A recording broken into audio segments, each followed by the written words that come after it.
Evening to all the elders, ministers, every family member, and if you're joining us for the first time, welcome. You're a visitor for tonight, but once you come again, you're part of the family. So we welcome you to the LiveRight family under the LiveRight Ministries. You just heard the First Lady of the ministry, Prophetess, Nicole Richards, and I am really proud to have her by my side as we do what God has called us to do in this ministry. And if you're new, this is how we do it. We have, it's like going to school, you have two classes for the day. Class number one is just finished, and we move on to session number two, class number two, or different subjects. And I want to say to you that we are going to continue where we left off. We are looking at the broad heading. We really started looking at the Sermon on the Mount, and we have come to the place, because it has branched off, in different directions. We have come to the place where we are looking at the wrong reasons to get married. We're looking at marriage. We are looking at marriage, and I want to tell you that there's some other things that I want to share that we're going to share at a later time as we get deeper into marriage. I don't want to, just give you everything all at once. So I'm looking to do maybe a couple of sessions on marriage. And of course, we're going to be talking about marriage and divorce coming up a little later on. Not tonight, but a little later on. But we are looking at the wrong reasons to get married. And we've been looking at the different reasons why people get married. And we said one of the reasons why people do get married is for to have free sex. Because they understand that sex outside of marriage is outside the covenant of God. So they feel, well, look, Paul says it's better to be married than to burn with lust. And we have talked about what that really meant when Paul spoke about it. And we are looking at the fact that people get married for sex, but there are some people who, what happens to them is that they have they lose a desire. They lose interest in sex. And we looked at the different reasons why people have lost interest in sex. Last evening, we talked about libido, and that's your sex drive. And some people have a very high sex drive. Some people have a very low sex drive. And sometimes when these two people get together, there's an issues, there's problems in the bedroom. And so we talked about that. And we want to continue today. And there's another reason why people lose interest in sex as we continue to talk about it. And that is substance abuse. Substance abuse. And I want, as we look at, especially this, some of us might say, well, I don't abuse substance. I'm a Christian. I don't drink. I don't do this. I don't do that. Well, if it's not for you, well, take the information and share it with someone. All right. But we want to give you the information because too often Christian marriages fall apart for lack of knowledge, lack of understanding each other, the purpose of marriage, and the purpose of intimacy and sex. And that's why we're talking about it. So, other people who drink alcohol, now the Bible doesn't talk about alcohol in a negative way in terms of telling us not to drink alcohol. And we've done a study on that, and maybe we'll come back to that again. All right? Alcohol itself is not the culprit, it's not the problem. It's being, as scripture said, being deceived by it. It's having the alcohol control you when you consume it. And what you do, that is the problem. But Jesus drank alcohol, the apostles drank alcohol.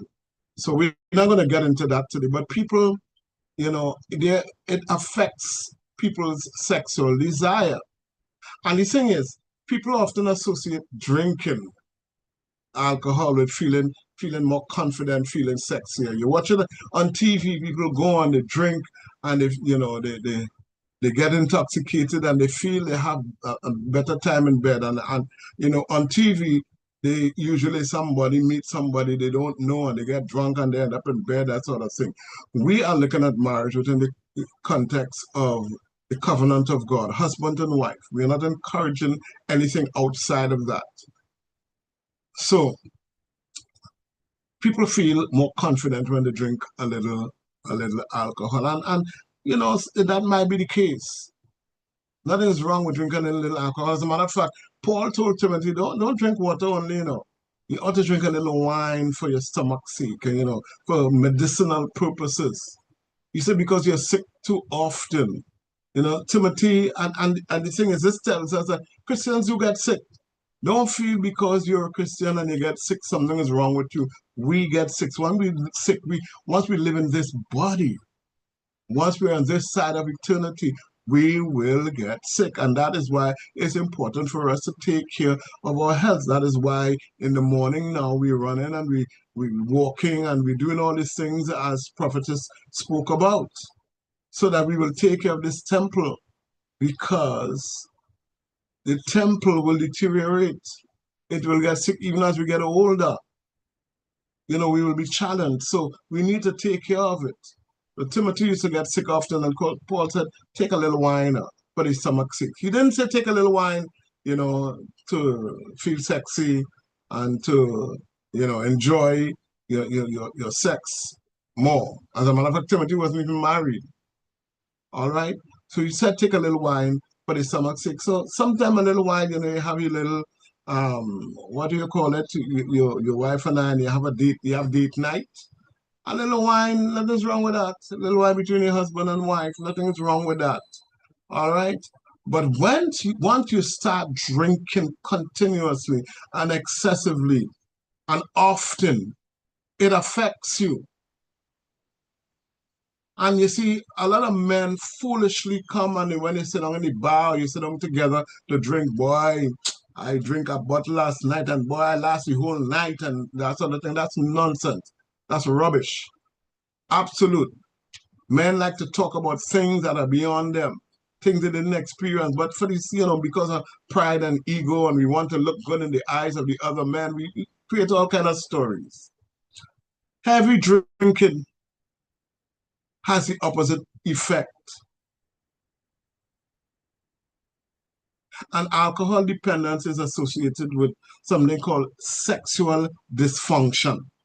Sexual dysfunction. What is sexual dysfunction? Is anything that prevents you from feeling pleasure from sexual activity. So as a husband and wife, you don't want to be drinking alcohol, because it will prevent you from feeling pleasure during your sexual activity. And in some cases, you don't even want to engage in sexual activity in some cases. Alcohol can also make people feel anxious. It can make you feel depressed. It could cause low self-esteem. It could cause you to stress.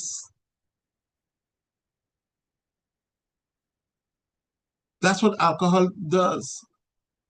So it causes sexual dysfunction. And another things also cause it, like your health condition and past sexual trauma and that kind of thing. But sexual dysfunction can be treated. It is treated. But I'll tell you something about alcohol. Alcohol is a depressant. In fact, it's a central nervous system depression. And what does that depressant? What does that mean?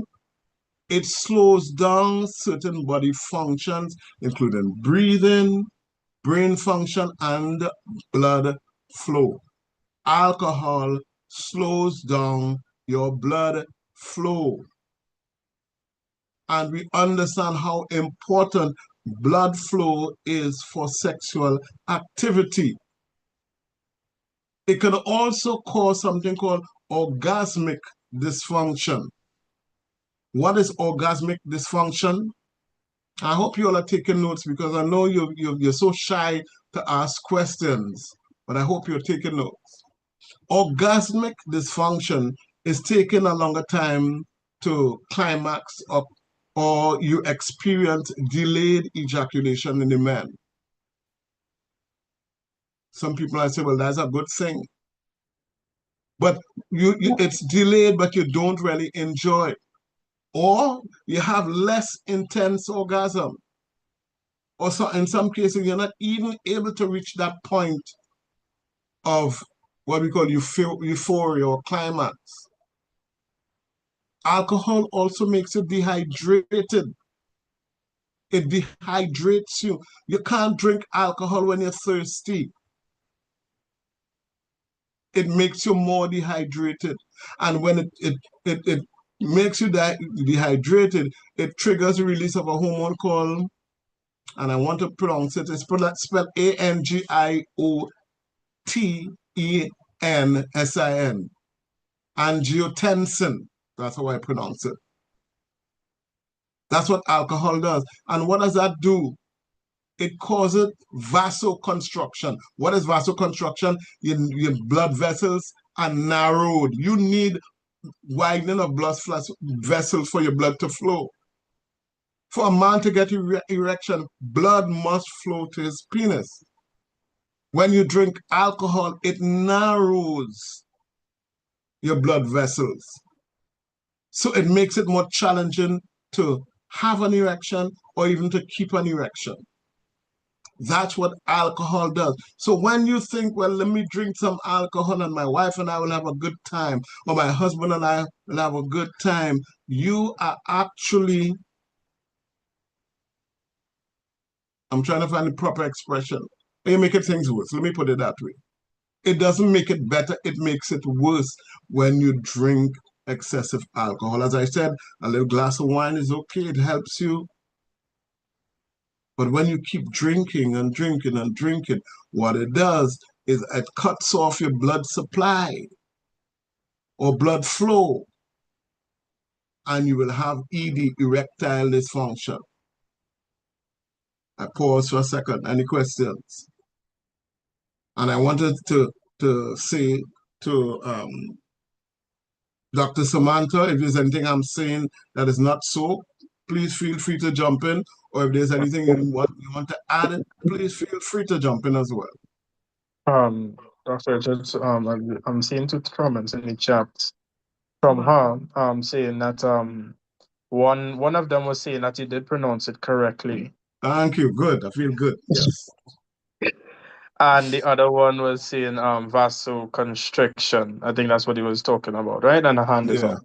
I didn't pronounce that one correctly. Vasoconstriction. Uh-oh. Yeah, vasoconstriction, yes. Go ahead. Good evening, everyone. Good evening, Dr. Noel. You pronounce not vaso. So it's vasoconstriction. Oh, vaso. Okay. Which is the opposite. I find it look more like vaso, but anyway, vasoconstriction. Thank you. Thank you so much. Okay. So alcohol doesn't improve sexual activity. It diminishes it. That's what I'm trying to say. So we need to understand. So if you have been doing that, you're married and your husband say, let me take a little drink, or let's do, we're having date night and let's drink. We're home, it's just two of us, but you have the children out, you have the children, somebody taking care of the children, it's just both of you, and you want to drink until your head starts spinning and whatnot, you're not going to enjoy the time together. Dr. Richards, we have a comment in the chat that says some men perform better under the influence of alcohol. They go very long, actually. Well, research suggests differently. All right, research. But if that is your experience, well, wonderful. That is wonderful. I'm happy. But research suggests that it does not help because, as I said, a couple, well, a glass. Let me say a glass. I don't want to say a couple of glasses. A glass of wine may help, but when you get to the point of excessive drinking, it constricts the what's the word? The arteries. And what it does when it constricts the arteries, less blood flows to the penis and also to the female organs, the vulva. And you need these things. These things happen when you get stimulated. So if there is no blood flowing there or little blood, it's going to have the reverse effect. But again, as I say, if that is your if you have experienced that, then fine, that's great. It goes against what the research says. So let's talk a little bit about smoking. And you might say, well, I don't smoke. I'm a Christian. I don't smoke. There are a lot of Christians that smoke behind closed doors. And let me tell you all. But this is not for you. This is for the person that's smoking. Maybe your unmarried spouse or your siblings. So just listen to this. All right. Now, I didn't realize there are about 600 different ingredients in cigarettes. And many of them are toxic. 600 different ingredients in cigarettes. 600. And a lot of them are toxic. They're bad for you. Now, the research says females who smoke may have trouble getting pregnant and reduced sensation of arousal. So women, one of these things I don't like to see is women smoking. I don't know why. I've gotten used to seeing men, not that I like it, I've gotten used to seeing men smoke. But there's something that irks me when I see a woman smoking. And the research says females who smoke have trouble getting pregnant and reduced sensation of arousal. And some women also find it difficult to achieve an orgasm, women who smoke. And for men, smoking can cause males to have a low sperm count. And of course, erectile dysfunction, because smoking can damage your blood vessels, leading to reduced blood flow to the penis. So smoking doesn't help. I don't know why people smoke. I do not know why. I have never smoked in my life. Well, my grandfather used to smoke a lot. And there are times when he was finished and he threw away the cigarette butt, he said, throw that away from me. And I'm going to take a little pull. But I always used to be coughing and I don't know. I don't think I think once maybe I smoked a cigarette once, I think. I'm not too sure, or maybe part of a cigarette. But I don't like smoking. You're pulling, and blow out. What's that? That's like these games with the bubble, the thing that you blow and you see bubbles going all over the place. To me, it's like that. I don't know what smoking does, but I guess the nicotine in the smoke does something for people, I understand.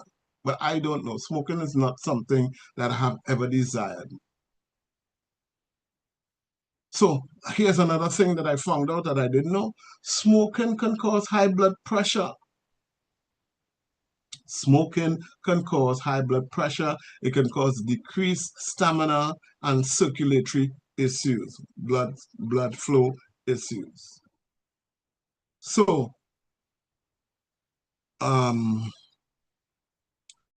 alcohol and smoking can decrease your desire for sexual activity.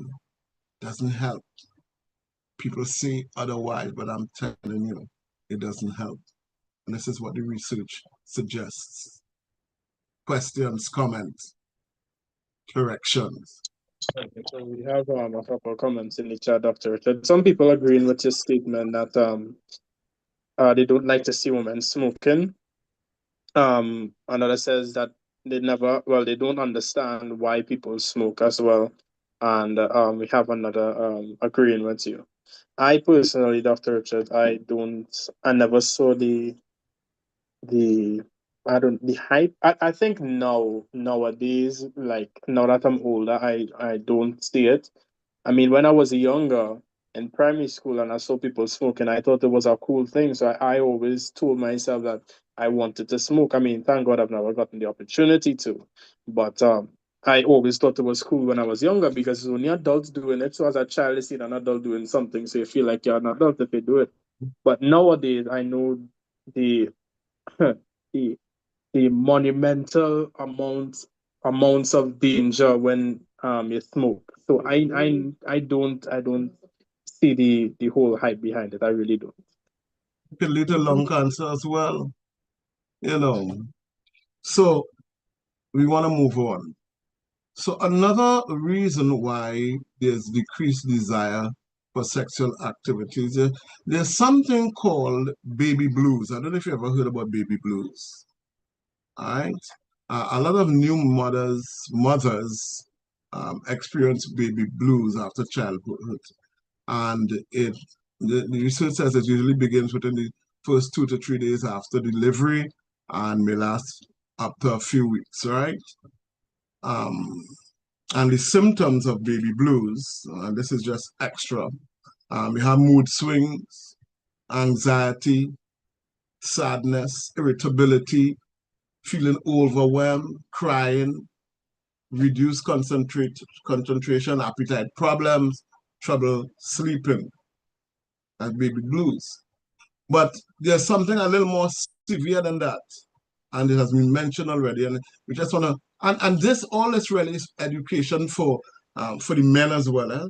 Because men, you need to understand this. We need to understand these things. Something called postpartum depression, and it was mentioned a few nights ago or last night. Postpartum depression. Some women get into postpartum depression, which just takes away the desire for sexual activity. All right. So I think it's also called peripartum depression because it could also start during pregnancy and continue after childbirth. But postpartum is really after childbirth. And the symptoms are a little more intense than the baby blues, and they last longer. And the research says that it may eventually interfere with the mother's ability to care for her baby and handle other daily routine tasks. And the symptoms will develop within the first few weeks after giving birth. But it begins in pregnancy, and it can last up to a year after birth. Yeah? So, here are some of the symptoms of postpartum depression. And if I don't name them, and some of you have experienced it, and you want to add to this, yeah.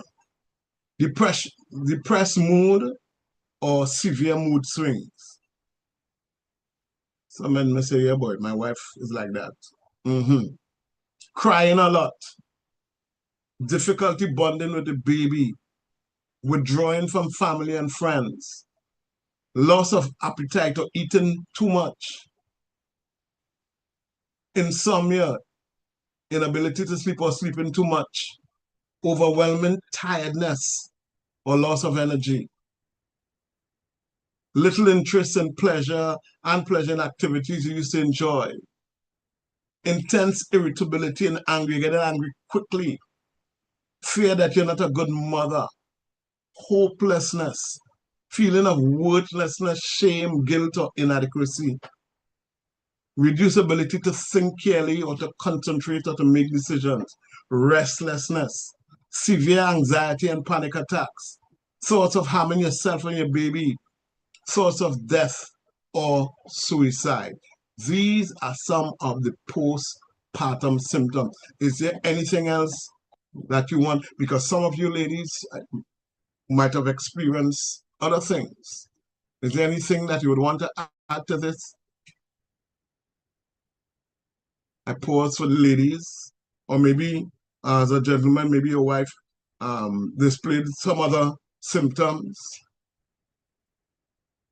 Or maybe some of the men saying, oh, so that's what it was. Yeah, so Dr. Richard, we have a comment that says, please forgive me, but everything you mentioned, I am the opposite. Well, we mentioned some opposites too, huh? Right? Now, postpartum depression is not a weakness. It's not a sign of weakness. It's just a complication of giving birth. It's something women go through. In fact, there's something called postpartum psychosis. Right? And the symptoms are even more severe than normal postpartum. You feel confused and lost. You have obsessive thoughts about your baby. You start hallucinating or having delusion. You're having sleep problems. Some people have too much energy. Some people feel upset. Some people feel paranoid. And some people go so far as to make attempts to harm the baby or themselves. That's postpartum psychosis. But here's the thing. Here's the thing, and this is what surprised me. Here's the thing. They say that even men can have postpartum depression. I didn't understand that. They say studies have shown that fathers, new fathers especially, experience postpartum depression too. They may feel sad, tired, overwhelmed, anxious.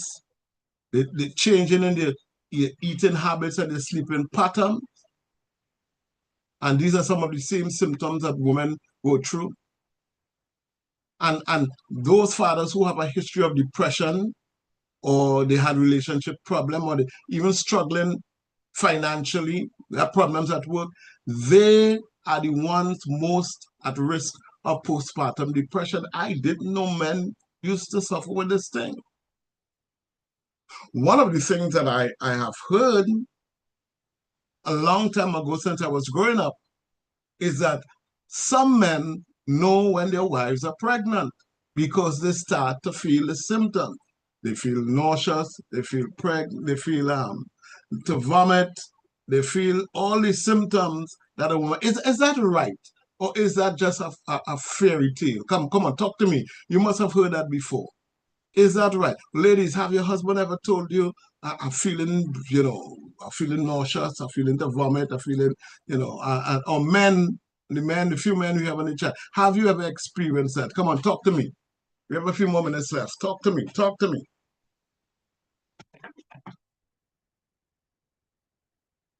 Joshua, talk to me. Let me know. Okay, so we have a comment from before saying that I know of one person who put the baby in a washing machine during the, well, I'm talking about during the postpartum, probably. And a washing machine. Ouch. Yeah. Oh. And we have some comments that says that it is true. We have one comment from Prophetess saying no, but she wish that you did. Another Prophetess. No, hold up. Why would you want me to experience that? Why would you want me to experience what you experienced? Wasn't it bad enough for you? And you want me to experience it too? Oh, come on. Anyway, And go that's ahead, the Joshua. reason why, Dr. Richards, I wanted you to experience it, to share in that nausea, because it was really literally horrible. You would have seen it was really bad with with Jonathan and Judah. That nausea, I wish you could have shared in that, because I remember I would go to the bathroom to shower. One time you came looking for me and I'm there because I'm so sick, and the water is in the shower for almost a whole 2 hours, and I'm there and I just wouldn't come up because I was feeling sick with nausea. So Dr. Richards, please. Yeah, but you see, I understood what you were going through, and I could have I well, I don't want to say identified, but I felt what you were feeling in spirit. I don't have to feel it physically as well. No, Oh, but on come a on. serious note, Dr. Richards, on a serious note, I really wished and longed for that, sir. I really wanted you to experience that. I desired that, but it didn't work out. Ooh, I wonder how many other ladies in the chat wanted that for their husband. I wonder. Go ahead, Joshua. Anybody else? we have some comments. One that says this used to happen to my father. Another said it happened with my sister's children's father. Another says, yes, my husband was nauseous all the time. Another says I actually felt really exhausted. So yes, some of the symptoms. From one of the males. We have another says my sister's husband was vomiting and nauseous during her pregnancy. Another says so you would know what we were going through, or you know that what we would go through. Another says I wish they could feel the labor pains. Whoa, no. No.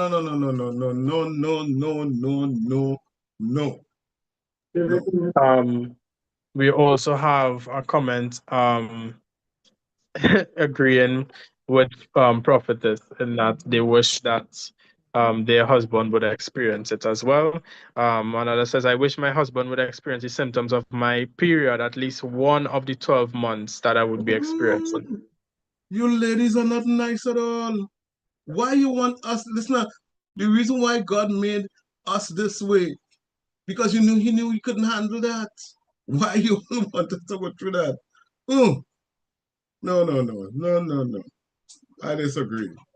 Anyone else? We have another comment that says that they totally agree. Another says that there is a device that they use to give men an understanding of what labor pain feels like. I don't know if I know that device. It's like these electrodes, right? So it's like these wires, and it's kind of like a sticker to your stomach, and they give you like electrostimulation so that it mimics the pains of labor. I actually And saw and what is somebody the use what it. is the So purpose of that? What is the to purpose of that? understand for them, it's usually for the men to just kind of feel what it's like to have labor pains. Literally, I Why do don't we think want there's to any like. feel it? My I don't question is, know. why Some do we some want to feel it? some of them are curious, and some of them, they, I don't know, they just try it, I guess, because it's usually and they usually have levels to it. So you kind of start at the first level and then you go up until the worst. So I could understand that if your husband is distant, he's not supportive, he's not there, and you're going through it alone. In that case, maybe. But if your husband is there with you, as I have been with Prophetess, why you want me to experience that too? No man, no man. Anyway, let's go. Let's you have a have couple more Sister minutes. Debbie's hand is up, Dr. Richards. Sister Debbie. Bless night, family. Bless night. Professor, Mm-hmm. before I told my children father that I was pregnant, he told me he knew, right? He was just Mm-hmm. quiet, and then I came and I said, hey, I haven't seen I don't miss at all. I just wait for the month to actually finish, and then I said, oh, okay, bread in the Mm-hmm. oven. So when I went to him and I told him, he said, I could have tell you that. I said, how? He said, girl, I vomiting, I sick, I nauseous and work. And he was just waiting for me to come and say. So some men do. I think that's probably when you already connect to the person. I could be wrong, but me connect to the person and he felt it before. And the next thing with this device, yeah, one of the reason why they came up with this idea, because I asked this question last week or week before, that about the married couple, and when she get pregnant, feeding for the child and them thing, right? Mm-hmm. Some men tend to think that you could reach her every Monday morning, like Isabel, let's say every Monday morning she's pregnant, and it's a normal thing. So here, what? Let me show you, or let you have an idea what we just be going through. You understand? Mm-hmm. And if you notice the videos and them that are just put out, it's always like, come and feel this is the contraction. This is how we just feel. They want them to feel Mm-hmm. that. So don't come and hook me up every Monday morning and feel like it's okay. And because I think we exaggerated, men don't think we exaggerated, You understand the labor pain? No, that's not so bad. That was easy. But come and feel it is too different. I hear you. And this is what I'm saying. If your husband is not supportive, he's not there with you, then I could understand you want him to feel, what you're feeling. But if he's there and he's supportive, he's there with you, whatever you're going through, he ensures that he's around and he's helping you around the house and he's doing all these things. Why you want him to experience that too? I could understand that for men who are absent and who, as you said, you want to breed you every Monday morning and think, yeah, let them feel. They can feel. But not for caring, loving fathers, husbands. Come on, come on. Anyway, anything else, Joshua? Anyone else? Yeah, we have a couple more comments in the chat. We have one that says, if men share the feelings of no, if the men share the feelings that there may be less pregnancies. Another says, I saw some men in the labor room and they fainted. It's definitely not for them. Um, Another says, my husband had the morning sickness. Another says, because we are in it together. Another says, my husband almost crashed the car, taking me to the hospital to deliver because of fear. Another says, most men can't handle a headache, far less for labor pains. And I agree with that. Headache is bad enough. You want us labor pains too? No, come on. And yeah, we're in it together. We're in it together. I support you 100%. So that's just my thoughts. I feel this is something that woman, God designed, he built you for that. He built you for that. And because he built you for that is you. Remember, this came about because of Eve, is a curse that was pronounced on Eve, a punishment given to Eve by God, pain in childbirth and that kind of thing. But for me to experience your symptoms, no. I want to take a pass on that one. Ladies, I admire you. I admire your strength. I admire all the fact that you go through this thing and you come out of it. All right. This thing about men fainting in the labor room, I still don't understand that. I witnessed, as I said, my only biological daughter. I witnessed her birth, and it was a beautiful thing. I don't see how men could faint. I see it in movies and television shows, but I don't understand. It is such a wonderful thing. But anyway, so we end here this evening. We continue tomorrow, God's willing. I want to say thank you so much. And again, please, ladies, especially, we men are learning. We are learning. The things that we're talking about, I'm sure some of the men they weren't aware of, we weren't aware of, and so we are learning.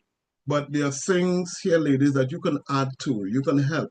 You can help us learn some more. Maybe you have would have experienced it, or your sister, or your mother, your daughter would have experienced it, and we need to learn all there is to know so that we can be better prepared. So please don't stay silent.